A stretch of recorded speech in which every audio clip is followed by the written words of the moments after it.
So good morning to all of you, and let's start the class. In the previous lecture, we have studied about the industrial buying behavior and factors influencing buying behavior. जो पिछली class थी उसमें हमने जो industrial buying behaviour था वो पढ़ा, और जो फैक्टर्स इन्फ्लुएंस हो रहे थे वो, और साथ ही जो ऑर्गेनाइजेशनल बाइंग बिहेवियर या इसी को इंडस्ट्रियल बाइंग बिहेवियर बोलते हैं, उसके हमने फीचर्स के बारे में पढ़ा। अब हम आज इसकी प्रोसेस पढ़ेंगे कि जो इंडस्ट्रियल बाइंग बिहेवियर होता है उसकी प्रोसेस क्या होता है। इसमें कुछ स्टेप्स या आप कह सकते हैं स्टेजेस हैं जो हम पढ़ेंगे कि उसमें कौन कौन से स्टेजेस हैं। तो let's start. It is also known as organizational buying process और बिजनेस बाइंग प्रोसेस। जो इंडस्ट्रियल बाइंग डिसीजन प्रोसेस है उसको हम ऑर्गेनाइजेशनल बाइंग प्रोसेस भी बोल सकते हैं या बिजनेस बाइंग प्रोसेस भी बोल सकते हैं। ऐसा क्यों है? क्योंकि ये हमारा क्या है, बल्क में परचेजिंग है। ऑर्गेनाइजेशनल, बिजनेस, इंडस्ट्री, जितनी भी बल्क में आपकी बाइंग होती है उससे रिलेटेड जो भी डिसीजन प्रोसेस होते हैं वो आपके क्या होते हैं, इंडस्ट्रियल बाइंग डिसीजन के अंतर्गत ही आते हैं। Now industrial purchasing decision making involves more physical and observable stages। क्या है कि जब आप ऑर्गेनाइजेशनल परचेजिंग करते हैं या आप जब बल्क में परचेजिंग करते हैं तो इसमें क्या फिजिकल एंड ऑब्जर्वेबल स्टेजेस, मतलब कि आपके फिजिकल, मतलब कि जो परचेजिंग करते हैं, जो लेते हैं, जो प्रोडक्ट या मटेरियल है वो, और साथ में ही इसमें कुछ ऑब्जर्वेशन के स्टेजेस होते हैं। ऑब्जर्वेशन, आपने कितनी क्वांटिटी मिली और इसको आप कैसे ऑब्जर्व करते हैं, मतलब कि जो आपकी परचेजिंग प्रोसेस है उसकी प्रॉपर मॉनिटरिंग भी बहुत जरूरी है।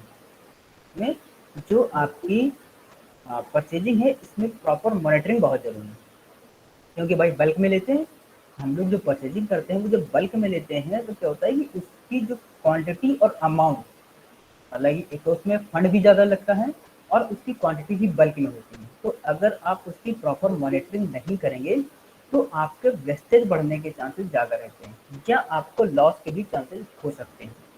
तो इसी वजह से अगर आप जब ऑर्गेनाइजेशनल बाइंग या बिजनेस बाइंग के लिए अपना परचेज करते हैं तो उसकी प्रॉपर मॉनिटरिंग बहुत जरूरी है।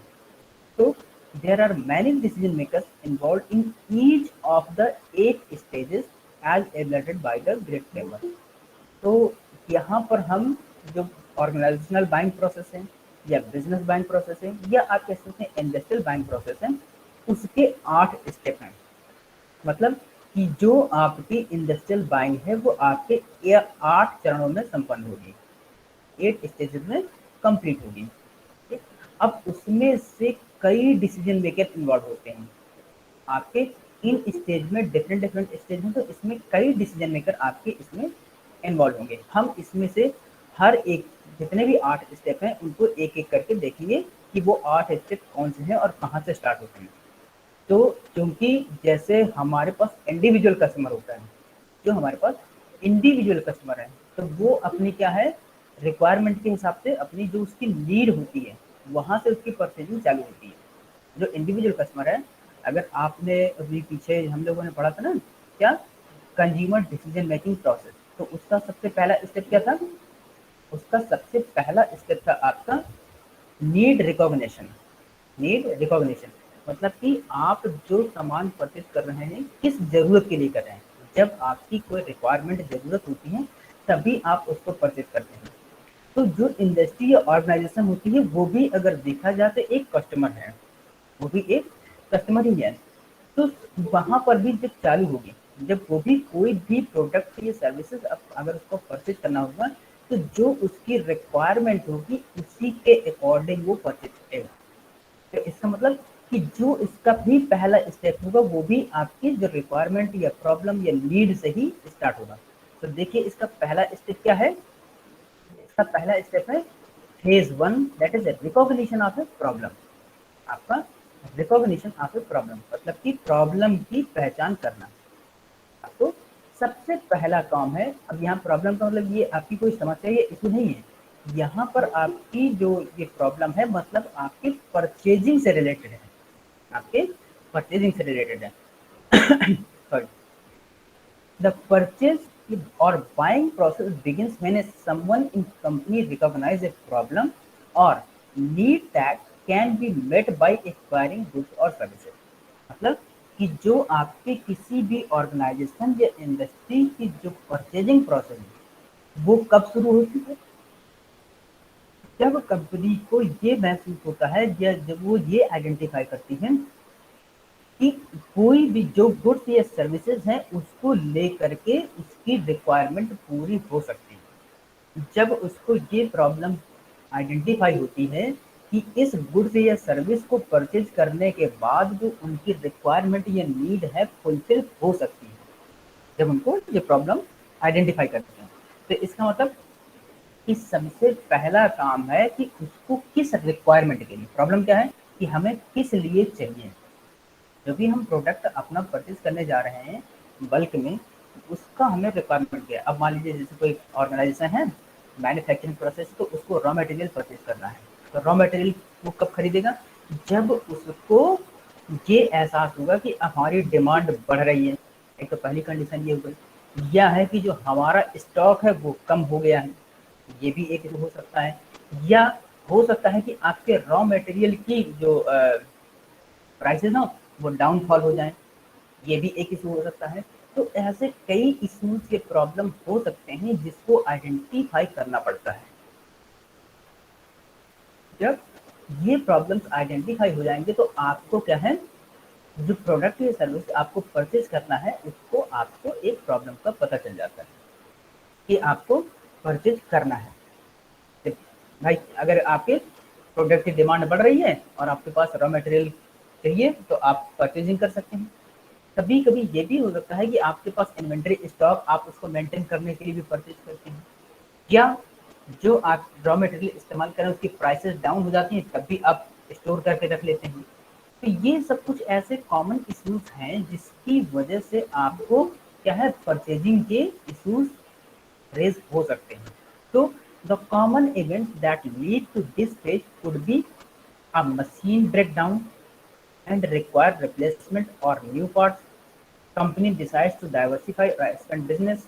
The company decides to develop new products. अब देखिए यहाँ पे इन्होंने परचेज का क्या दिया कि हो सकता है कि अगर आपको मशीन की परचेज करनी हो तो आपकी मशीन की कभी अचानक खराब हो जाए।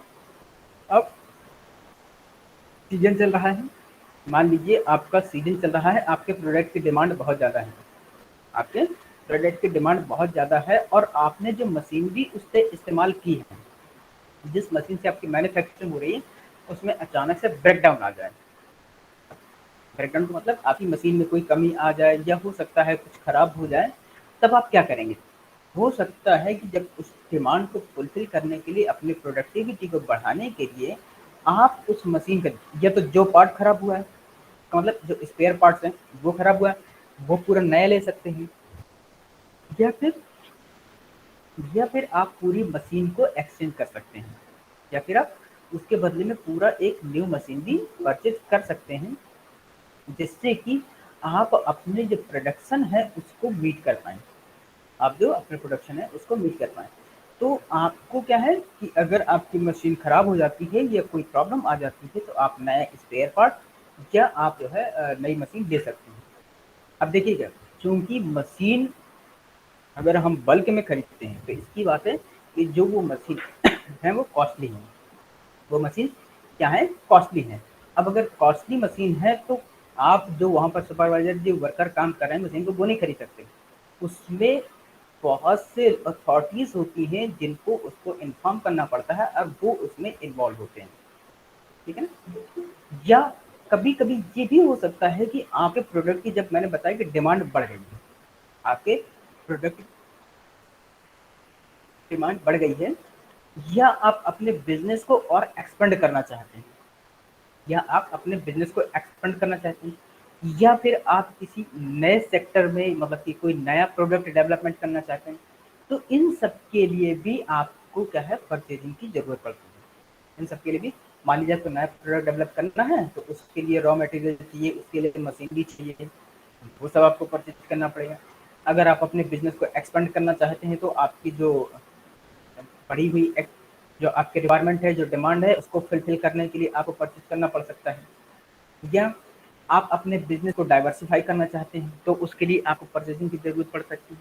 तो ऐसे ही बहुत से कॉमन रीजन है जिसमें से ऑर्गेनाइजेशन को बल्क में परचेजिंग करनी पड़ती है। अब यहाँ पर एक चीज होती है, बल्क में परचेजिंग का मतलब ये होता है कि आपको यह तो अमाउंट क्वांटिटी ज़्यादा हो, या कभी-कभी ये भी होता है कि होती बहुत कम चीज़ें हैं। जैसे मशीनरी है, आपकी 1 या 2 मशीन खरीदते हैं, लेकिन उसकी कॉस्ट, उसकी जो प्राइस होती है, वो बहुत ज़्यादा होती है।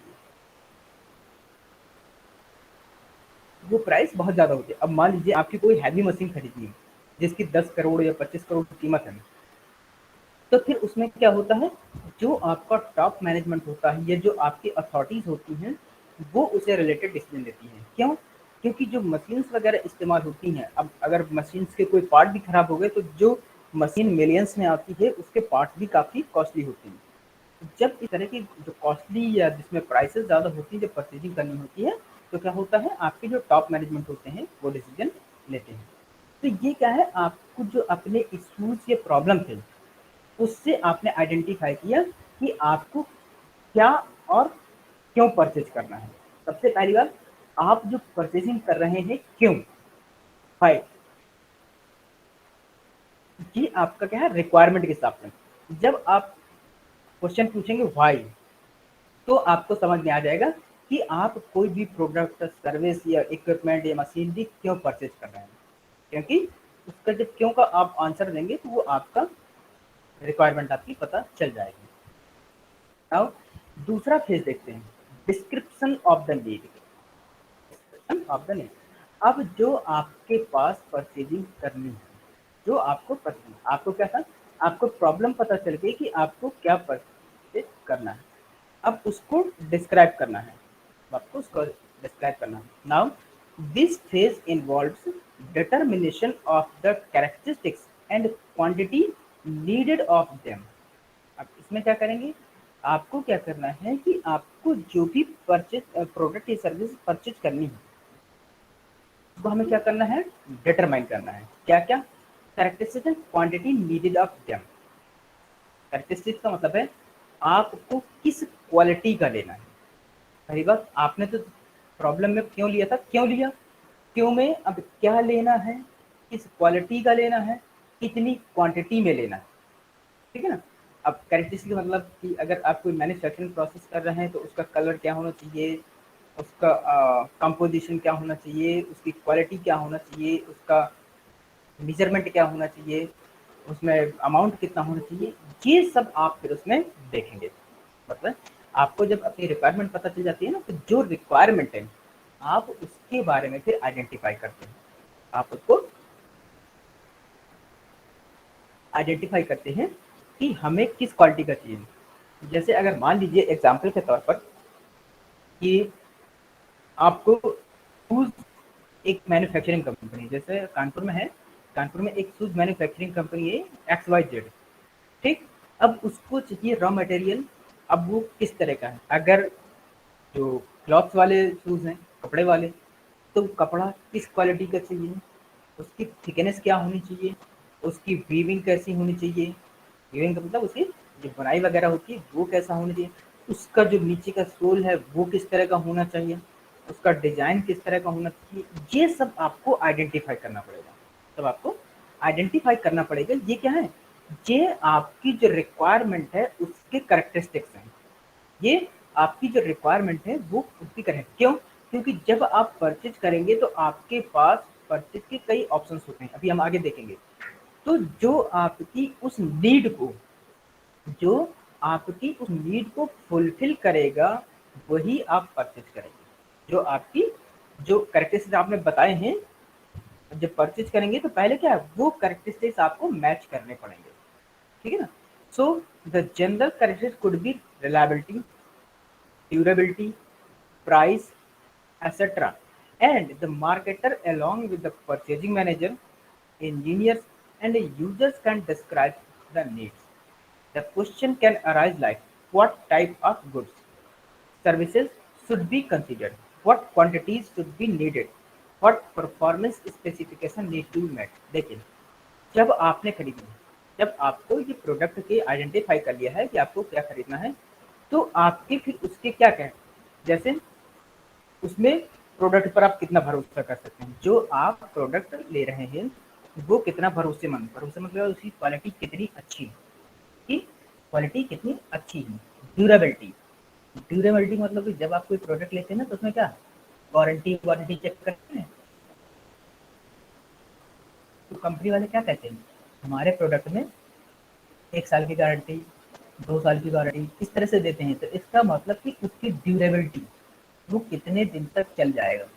अब मान लीजिए आपने मिलियंस की एक मशीन खरीदी और आपने आज खरीदी, कल खराब हो गई, तो फिर आपके जो रिपेयरमैन का है या उसके स्पेयर पार्ट चेंज करवाने की जो आपकी एक्स्ट्रा कॉस्ट लगती है। तो ये क्या है कि अगर आप कहीं से परचेज कर रहे हैं, तो कंपनी वाले कहते हैं कि अगर आपको इस टाइम ड्यूरेशन में आपकी मशीनरी जो हम आपको दे रहे हैं उसमें से कोई प्रॉब्लम होती है, तो हम उसको ठीक करके देंगे, और ठीक है, ताकि आपकी एक्स्ट्रा कॉस्ट ना लगे। तो ये क्या है, ये आपकी ड्यूरेबिलिटी, मतलब कि उसमें आपका कितने दिन तक आपका वो मशीन या प्रोडक्ट या सर्विस आपकी चल सकती है। आप जो भी परचेज कर रहे हैं उसकी लाइफ क्या है। अब मान लीजिए मशीन आपने परचेज की है, तो उस मशीन की लाइफ कितनी है, 5 साल, 10 साल, 15 साल, 20 साल, जिससे कि आपकी कॉस्ट कवर हो जाए, आपको उसका बेनिफिट मिले। उसकी प्राइस भी देखते हैं, प्राइस के अलावा भी और बहुत सी क्वालिटी की प्राइस। अब ऐसा तो नहीं कि आप जो परचेज कर रहे हैं तो वो उसमें एक्स्ट्रा प्राइस उसकी ले रहा हो, ठीक, एक्स्ट्रा प्राइस। आप क्या है, इसके लिए आप मार्केट में पता कर सकते हैं कि आप जो प्रोडक्ट ले रहे हैं उसकी मार्केट में क्या प्राइस है। प्राइस की बेस पर आप बार्गेनिंग भी कर सकते हैं। तो क्या होगा कि ये आप ऐसे फीचर्स हैं जो जनरली तौर पर देखे जाते हैं कि प्रोडक्ट अच्छा है, क्वालिटी वाइज है या नहीं है, उसकी लाइफ कितनी है, उसकी प्राइस कितनी है। और साथ ही जब इस तरह की आप ऑर्गेनाइजेशनल परचेजिंग करते हैं, तो जो उससे रिलेटेड लोग होते हैं, जो उस मशीनरी या प्रोडक्ट से रिलेटेड लोग होते हैं, उनको एक बार जरूर कंसिडर करना चाहिए, उनको जरूर एक बार कंसिडर करना चाहिए। जैसे जो आपका परचेजिंग मैनेजर है वो जाएगा, क्यों, क्योंकि जो मशीन परचेज कर रहे हैं उसमें बार्गेनिंग का होगा, जो भी उसका फंड वगैरह वो। इंजीनियर्स, इंजीनियर्स का मतलब अगर आप मशीनरी या प्रोडक्ट आप जो भी परचेज कर रहे हैं, तो वो जाएंगे, तो वो बताएंगे कि आपने जो मशीन या परचेज लेनी है उसमें क्या फीचर्स होना चाहिए, वो चेक करता है। जैसे जब आपके पास कोई इलेक्ट्रॉनिक का कोई भी इक्विपमेंट लेते हैं, तो जो आपके घर में जानकार होता है वो क्या करता है, वो चेक करता है कि आपने रेफ्रिजरेटर लिया तो उसका जो कूलिंग सिस्टम है वो सही काम कर रहा है, उसके बटन सही काम कर रहे हैं, उसका जो फ्रीजर है वो सही काम कर रहा है। तो इसी तरह से जो उससे कंसल्टेड पर्सन होते हैं, जो मशीनरी या प्रोडक्ट से रिलेटेड जो आप खरीद रहे हैं, वो उसको एक बार चेक करें और ये देखें कि जो आपकी रिक्वायरमेंट है वो उसमें फुलफिल हो रही है या नहीं, जो आपकी रिक्वायरमेंट है फुलफिल हो रहे हैं। जैसे आप अगर आपके घर में फ्रिज लेना है, तो आपका अगर बड़ी फैमिली है तो आप बड़ा फ्रिज लेंगे, आप बड़े फ्रिज लेंगे। तो जब आप फ्रिज लेने जाएंगे, अगर आपको 165 लीटर का फ्रिज देगा वो, तो क्या होगा, फिर आप कहेंगे कि आपको दूसरा वाला चाहिए, क्यों, क्योंकि उससे आपके रिक्वायरमेंट फुलफिल नहीं हो पा रही। तो ये तो हमने रिक्वायरमेंट के हिसाब से बताया। लेकिन जब ऑर्गेनाइजेशन में होते हैं, तो ऑर्गेनाइजेशन में क्या है, जो आपके प्रोडक्ट के फीचर, ये जो मशीनरी जो आप परचेज कर रहे हैं उसके जो फीचर होते हैं, उसको कौन जानता है, जो उससे रिलेटेड पर्सन होता है। इंजीनियर्स हो गए, सुपरवाइजर हो गए, प्रोडक्शन मैनेजर हो गए, ये सब जो आपके उससे रिलेटेड होंगे। तो वो क्या करते हैं, आपकी नीड्स को डिस्क्राइब करते हैं कि हमें ये रिक्वायरमेंट है, और अब इस मशीन में देखिए ये रिक्वायरमेंट फुलफिल हो रही है कि नहीं।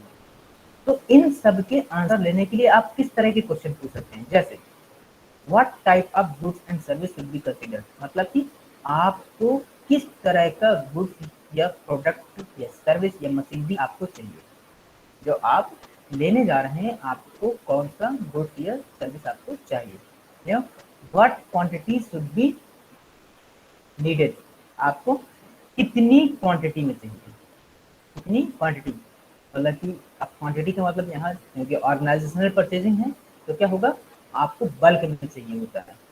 या फिर अगर जैसे मशीनरी वगैरह होती है तो जिनकी प्राइसेस हाई होती हैं, आपको हाई होती हैं, तो इसमें क्या होता है, आपको ये क्वेश्चंस पूछने पड़ते हैं, आपको क्या चाहिए या फिर आपको कितना चाहिए।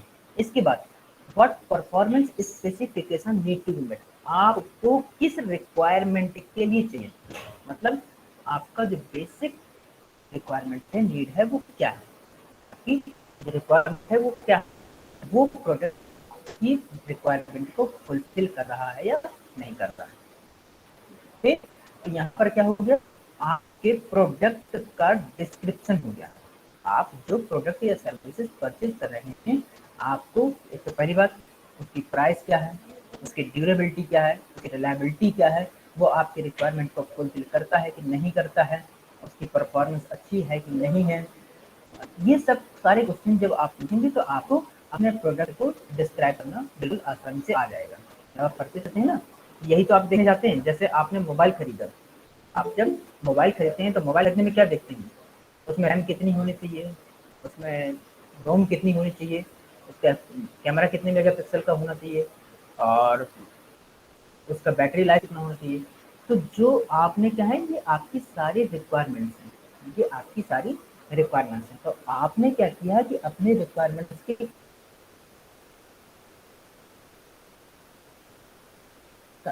आप तो आप एक प्रोडक्ट देखते हैं जिसमें मैं कर रहा हूँ, आप यहाँ ये भी देख ब्रांड, ये उसकी प्राइस कितनी होनी चाहिए, खुद बता के सब देख लो, तो उसकी आपको आप उसको करते हैं। तो ये है प्रोडक्ट प्रोडक्ट स्पेसिफिक तो स्पेसिफाई कर now in the from the second phase. अब जब आपने अपने प्रोडक्ट को डिस्क्राइब किया, अभी जो सेकंड स्टेप था obtaining the input from the second, अब उससे जो जो निकल के आया है, से जो जो निकल के आया, the buying organization has to develop the technical specifications of the needed items। अब क्या है, अब जो ऑर्गेनाइजेशन जो परचेज कर रहा है उसको उसका टेक्निकल स्पेसिफिकेशन चाहिए, उसका मतलब कि अब उसकी कंप्लीट डिटेल चाहिए। In this way the product is broken down into items. अब इस फेज में क्या है, प्रोडक्ट को जो आपके पीछे के परफॉर्मेंस हैं, जो आपने एक एक चीजें वहां पर डिस्क्राइब की हैं कि हमको ये चाहिए, अब ये यहाँ पर आप उसमें देख रहे हैं the specification about product and items are listed, companies do not encourage the supplier participation at this stage. यहाँ पर क्या है कि आप सारे स्पेसिफिकेशन उसमें रखते हैं। जैसे जब हमने भी मोबाइल की बात करी, हमने इसमें मोबाइल की बात करी थी, तो क्या होता है कि हमने एक एक चीज बताई, तो हम वो फिर एक एक चीज को हम, अच्छा हाँ चीज और यहाँ पर जब हम लेने जाते हैं तो जो आपका शॉपकीपर होता है, जो आपका शॉपकीपर है वो क्या बोलता है कि देखिए ये मोबाइल अच्छा है, ये वाला ले लीजिए, इसमें आपके सारे फीचर मिल जाएंगे ये है। लेकिन आप क्या है, आप अपनी रिक्वायरमेंट देखते हैं, आप जो है अपनी रिक्वायरमेंट देखते हैं क्योंकि आपको अपने अकॉर्डिंग चाहिए होगा प्रोडक्ट। तो यहाँ पर ये चीज नीचे और दी हुई है कि companies do not encourage the supplier participation at this stage, मतलब कि अगर जो दुकानदार है, जो शॉपकीपर आपको बता रहा है कि आप ये ले लीजिए, क्योंकि दुकानदार के पास क्या होता है कि वो अपने पास, उसके पास जो प्रोडक्ट ही होते हैं उसके बारे में वो खूबियां उसको बता रहा है। लेकिन अगर आप उसकी खूबियों में पड़ जाएंगे या दूसरे बताने से जाएंगे तो फिर हो सकता है कि जो आपने ऊपर डिस्क्राइब किया वो फुलफिल ना हो रही है। ठीक है ना, यहाँ पे लिखा है companies do not encourage the supplier participation at this stage.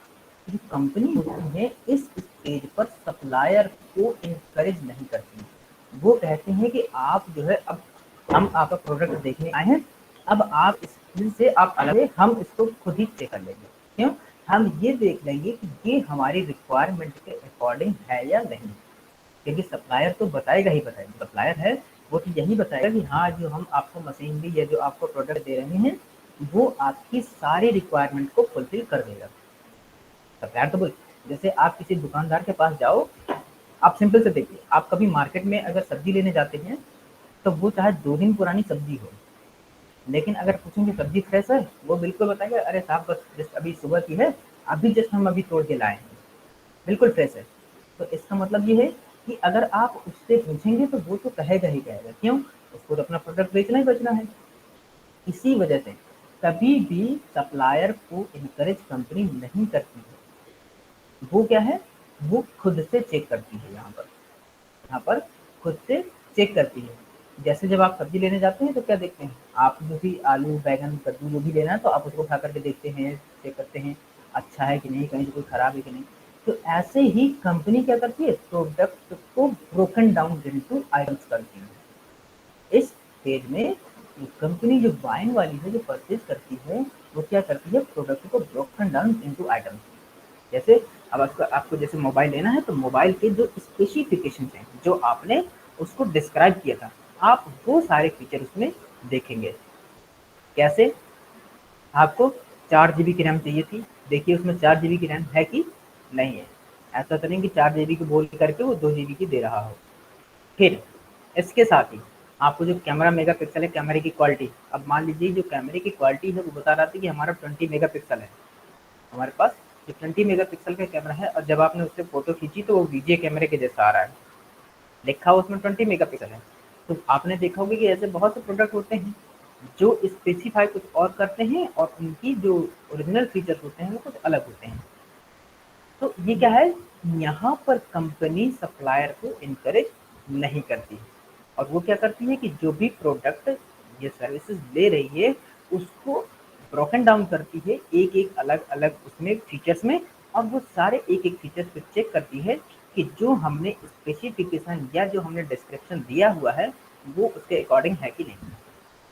इसको एक एग्जाम्पल और इस तरह से समझते हैं कि मान लीजिए कि जब कंपनी को कोई परचेजिंग करनी होती है तो वो क्या है, एक एडवर्टीजमेंट इशू करती है कि हमको ये फीचर के साथ ये प्रोडक्ट चाहिए।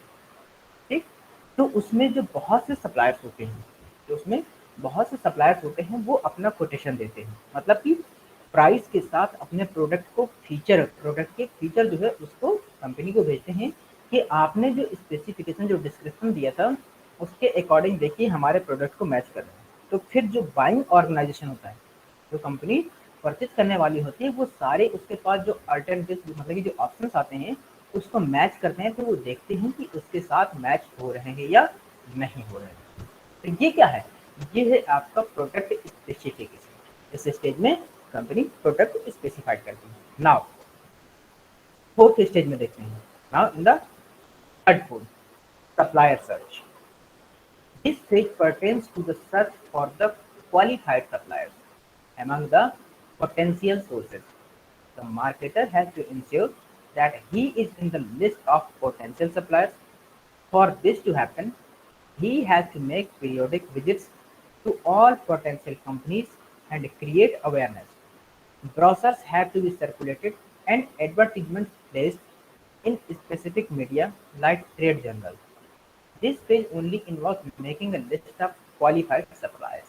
अब क्या है, सबसे पहली बात, आपको तो आपकी जो प्रॉब्लम थी, रिक्वायरमेंट थी, उसका पता चला, आपने उसको डिस्क्राइब किया, उसको स्पेसिफाइड किया। अब उससे रिलेटेड मतलब कि आपको प्रोडक्ट के बारे में सब कुछ अब पता चल गया कि आपकी रिक्वायरमेंट क्या है, आपको क्या क्या रिक्वायरमेंट है। अब क्या है, उससे रिलेटेड आपको कहाँ से वो मिलेगा, वो प्रोडक्ट जो आपने स्पेसिफाई किया है उस स्पेसिफिकेशन के साथ आपको वो प्रोडक्ट कहाँ से मिलेगा। तो क्या करेंगे, आप जो है उसके सप्लायर को सर्च करेंगे, ठीक है, सप्लायर को सर्च करेंगे।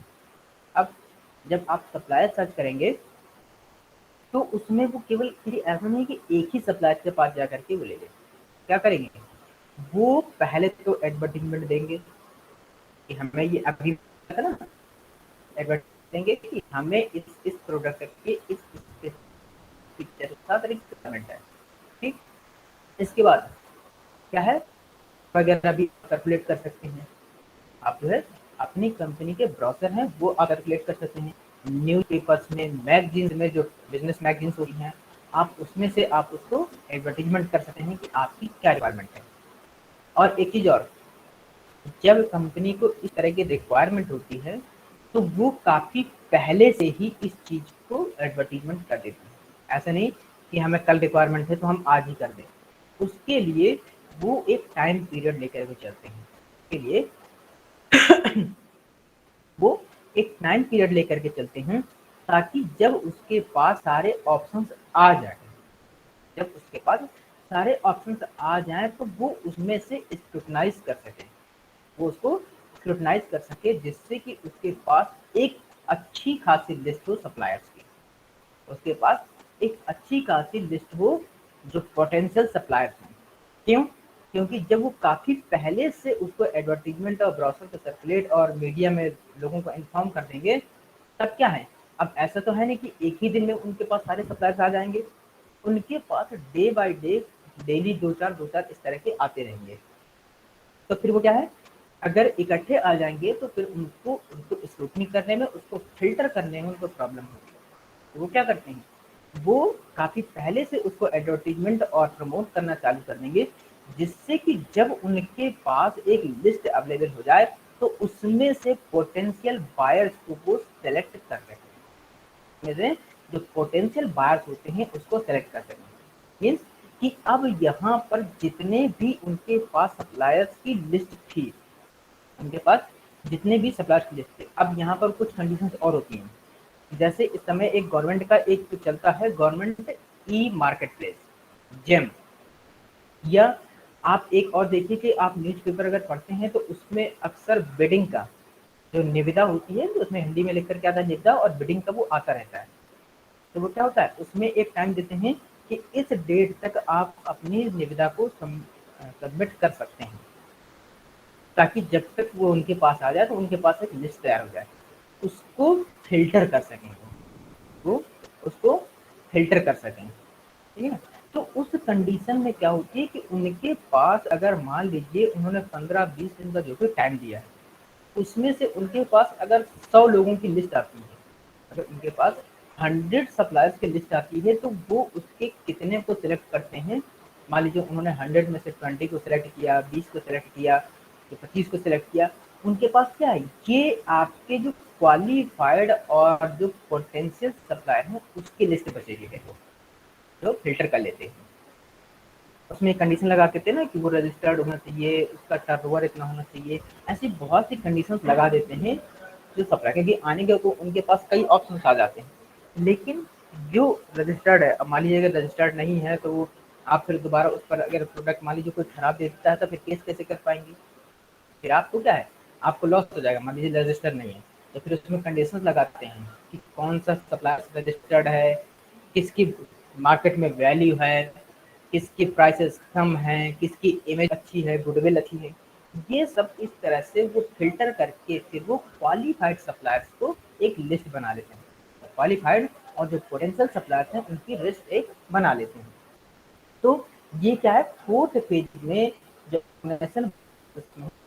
सप्लायर्स को सर्च किया जाता है, और जब सर्च हो जाते हैं तो उसमें से जो और उनकी लिस्ट बना लेते हैं।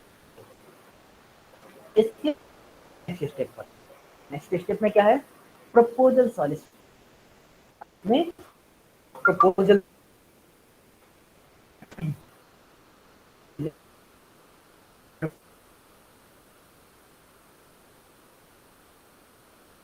Proposal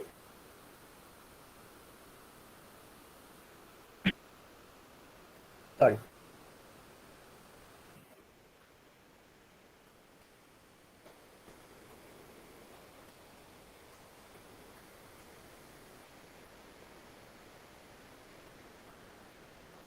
the quality supply of based on अब क्या है, तो आपके पास सप्लायर्स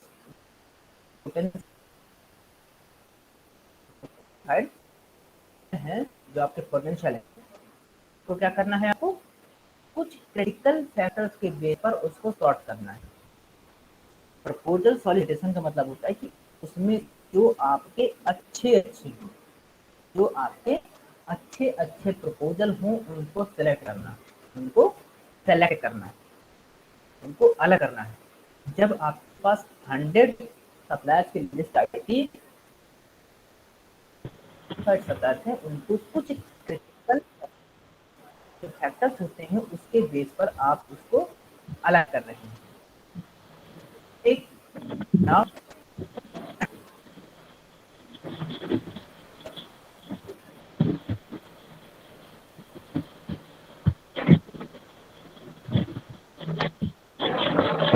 दीपक जी प्लीज अपना माइक बंद कर लीजिए। दीपक प्लीज अपना माइक बंद कर दें। चलिए, thank you. Now then the purchasing departments ask for proposals to be sent by each supplier after evaluation. Based on specified criteria, some firms are asked to come over the formal presentation. देखिए, अभी जितने भी आपके पास suppliers की list बनी उसमें से कुछ क्रिटिकल फैक्टर्स के बेस पर आपने क्या किया, उसको सॉर्ट कर लिया। अब उनमें से कुछ को, जो उनमें से कुछ ऐसे भी हैं जिनको आप फॉर्मल प्रेजेंटेशन के लिए बुलाएंगे। उनमें आपने क्या किया, मान लीजिए 100 में से 20 की लिस्ट आपने निकाली, 100 में से 20 की लिस्ट निकाली, तो उनका इवेल्युएट किया आपके जो स्पेसिफाइड क्राइटेरिया थे। अब 20 में से आपको लगता है कि कुछ ऐसे लोग हैं जिनमें 20 में से 10 लोग ऐसे हैं जिनको आप select करने में किसी इश्यू हो रही है, या आप कौन सा बेटर है, तो फिर क्या करेंगे, आप फिर उनमें से उन 10 लोगों को बुला लेंगे और कहेंगे कि आप अपना एक फॉर्मल प्रेजेंटेशन दीजिए, आइए और अपने जो प्रोडक्ट या जो भी आप हमको दे रहे हैं उसके बारे में हमको बताइए। तो क्या है, एक फॉर्मल प्रेजेंटेशन। क्या है, फिर वो अपने जो प्रोडक्ट लिया है उसका हो सकता है कि सैंपल दिखाएं, उसको प्रेजेंट करें, या उसको जो कंप्यूटर या पावर पॉइंट प्रेजेंटेशन के लिए उसको प्रेजेंट करें, वो आप करके एक दे सकते हैं आपको, एक कोई इस तरह से, मतलब कि कोई एक ऐसा तरीका अपना सकते हैं अपने प्रोडक्ट को दिखाने के लिए। ये कौन लोग होंगे, जिनको वो बाइंग ऑर्गेनाइजेशन बुलाएगा अपने प्रेजेंटेशन के लिए। अब जैसे एग्जाम्पल के तौर पर देखिए कि जैसे जब रिक्रूटमेंट निकलता है, जैसे इस तरह का मान लीजिए कहीं कोई रिक्रूटमेंट निकलता है, तो उसमें क्या है, ये 5 पोस्ट है, उसके लिए 50 लोगों ने अप्लाई किया, 50 में से एलिजिबिलिटी के आधार पर 30 लोगों को फिल्टर करके उनको सेलेक्ट किया। अब 30 लोगों में से को सेलेक्ट करना है, तो मान लीजिए जो इंटरव्यू लिया उसमें से उसने 15 लोगों को सेलेक्ट किया। अब 15 लोगों में तो 5 लोग है, तो क्या करेगी, सबको अलग अलग प्रेजेंटेशन ये बोल देगी कि आप अपना प्रेजेंट आप में क्या क्या क्वालिटी है। तो फिर जो अपना प्रेजेंट करेगा, प्रेजेंट अच्छा हो तो उसको ऐसे ही ऑर्गेनाइजेशन हैं सप्लायर को प्रेजेंटेशन के लिए बनाएंगे, और जो सबसे अच्छा प्रेजेंटेशन देगा या जिसका ऑफर सबसे अच्छा, यहाँ पर एक ऑफर की भी बात होती है, ठीक है, यहाँ पर ऑफर भी डिस्कशन वगैरह हुए हैं, तो यहाँ पर प्रेजेंटेशन करेगा और उसका अच्छा लगेगा उसको वो सेलेक्ट कर सकते हैं। Now the proposal must include all specification, price, delivery period, charge, taxes and so on. जो प्रपोजल आप प्रेजेंट प्रेजेंट में क्या देखिए, लगभग लगभग सारे फीचर्स डिस्क्रिप्शन सारे उसमें मान लीजिए उसके प्राइस क्या है, एग्जाम्पल के तौर पर है, जैसे उसकी प्राइस क्या है, कितने दिन में वो डिलीवर हो जाएगा, उसमें आप टैक्सेस कितना चार्ज करेंगे, उसकी क्वालिटी क्या होगी, उसका गारंटी पीरियड क्या होगा, उसकी ड्यूरेबिलिटी क्या होगी, उसकी रिलायबिलिटी क्या, इस तरह से आप सारे फीचर मैच कर सकते हैं। For technically complex in a lot of spent analyzing proposals in terms of comparison on product, services, deliveries, and at other मान मतलब कि कोई ऐसे करें जिसमें कुछ टेक्निकल कॉम्प्लेक्सिटी है, तो क्या है उस एनालिसिस में आपको है ना, तो उसमें प्रोडक्ट से आप डिलीवरी या उस आप तक पहुँचने में कितना टाइम है, आपने करना पड़ेगा। तो ये क्या है? ये है आप फिर आपको बेटर है आप सिलेक्शन। अब आपके पास जितने भी प्रपोजल्स आए थे जिन्होंने अपना फॉर्मल प्रेजेंटेशन किया था, पास प्रेजेंटेशन थे, आपने उनमें से एक को सेलेक्ट आप किया गया। अब द प्रेजेंटेशन आर अकॉर्डिंग एवल क्या है कि जब के पास प्रेजेंट करते हैं तो सामने वो दिखाता जाता है, मान लीजिए दिखा रहा है, प्रेजेंटेशन दे रहा है, जो भी बोल रहा है, आपने क्या है किसी को 1 मार्क्स 2 मार्क्स 3 मार्क्स आपके मान लीजिए आपके प्रोडक्ट की प्राइस के लिए, क्वालिटी के लिए, ड्यूरेबिलिटी के लिए, उसमें आपकी सर्विसेज के गारंटी सब ने पॉइंट आपने लिए, एक रख लिया। अब जब वो देंगे प्रेजेंटेशन क्या करें कि देते रहे, आप उनको उनको रेट करते रहे। जब रेट तो जब खत्म हो जाए आपके खत्म होगा आपके पास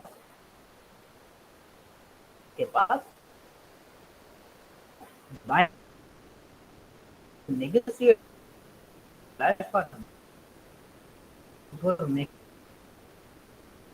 पैरामीटर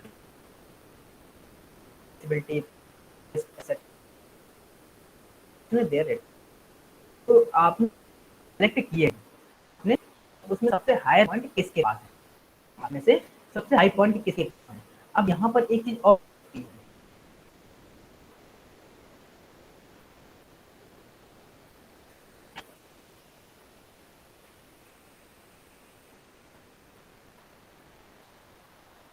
अब यहाँ पर एक चीज और हो सकती है कि हो सकता है कि उसमें से 2 या 3 आपके ऐसे सप्लायर हों जिनके पास सेम पॉइंट आए हैं, तो फिर क्या है, फिर आप उनसे फाइनल डिसीजन लेने से पहले आप उनसे नेगोशिएशन कर सकते हैं, बार्गेनिंग कर सकते हैं। मान लीजिए आपके पास जो 5 बचे थे, 5 में से 2 के आपके इक्वल पॉइंट आ गए, तो हो सकता है या तो आप उनमें से किसी एक को सेलेक्ट कर लें, या फिर आप नेगोशिएशन कर सकते हैं प्राइस के टर्म में, या आप उसकी गारंटी के टर्म में, या उसकी कोई और वेरिएबिलिटी है उसके टर्म में आप क्या कर सकते हैं, नेगोशिएशन कर सकते हैं। और फिर उसके बाद आप उसको सेलेक्ट कर लेंगे, उसको जो है फिर जो भी आपके जो क्राइटेरिया होंगे, नेगोशिएशन होगा, उसके बाद आप उस सप्लायर को सेलेक्ट कर लेंगे। सिलेक्शन के बाद फिर क्या होगा, ऑर्डर रूटीन स्पेसिफिकेशन, फिर क्या है आप उसको ऑर्डर दे देंगे। अब की जो है आपने ऑर्डर दे दिए, लेकिन देखिए ऑर्डर रूटीन स्पेसिफिकेशन आपने एक ऑर्डर दिया, after the supplier have been selected the buyer negotiate the final order listing the technical specification, the quantity needed, the expected time of delivery et cetera. Buyers are increasingly moving towards blanket contracting rather than periodic purchase orders. अब इसमें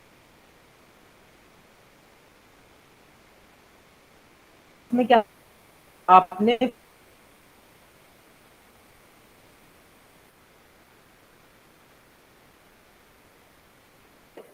उसका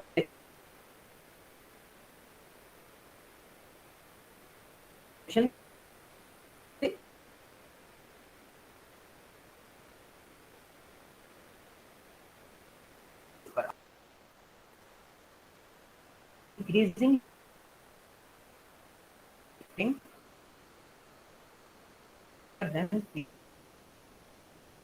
नहीं है को order करेंगे, तो उसके साथ क्या एक कॉन्ट्रैक्ट साइन कर लेते हैं, एक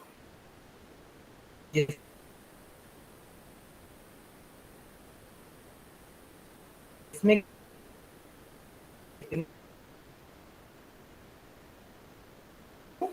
ये क्या हो जाएगा, अब आपका एक ऑर्डर रूटीन स्पेसिफिकेशन बन जाएगा, जो है यहाँ पर आपका एक ऑर्डर रूटीन स्पेसिफिकेशन आपका बन गया है।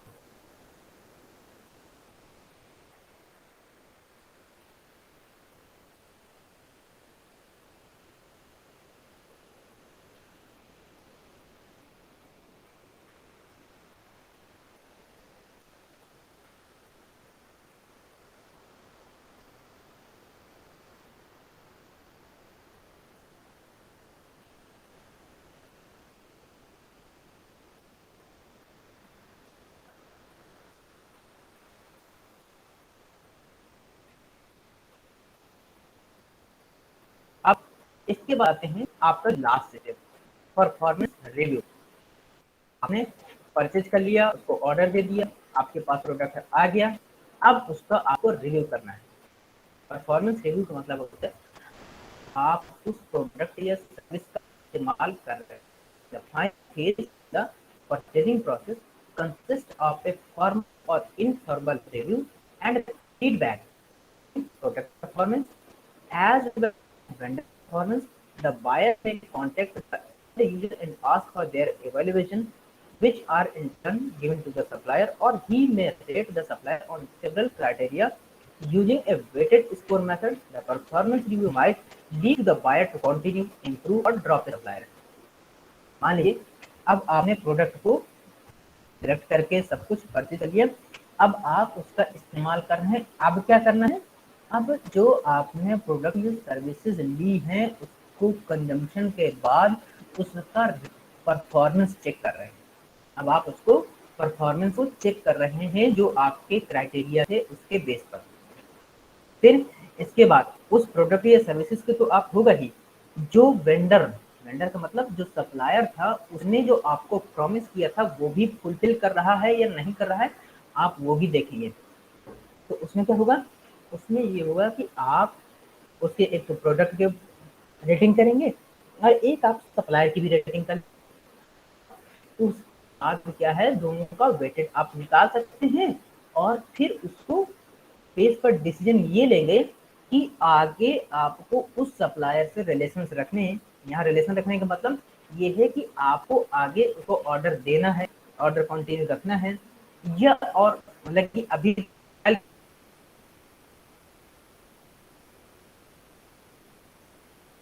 के तौर पर आप उसको अब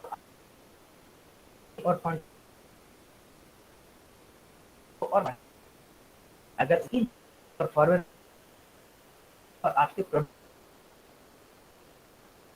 क्या है इम्प्रूव और बढ़ा सकते हैं कि परफॉर्मेंस है तो उस सब फिर कर सकते हैं कि अब सप्लायर क्योंकि सप्लायर से अब वो अच्छा क्या है, अब अगला प्रोसेस करते हैं प्रोसेस जब या मशीन इन्वॉल्व है तो जब इसको आपका हो गया जो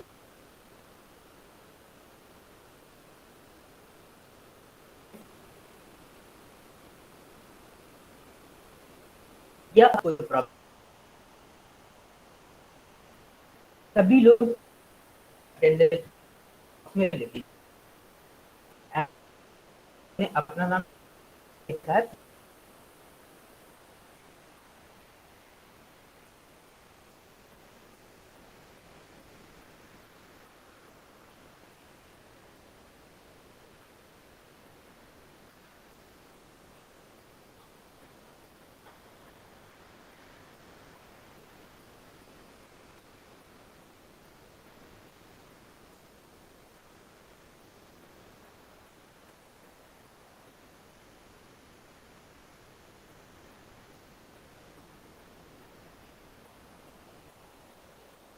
जिन स्टूडेंट ने अपना नाम नहीं दिया वो नाम लिख दें।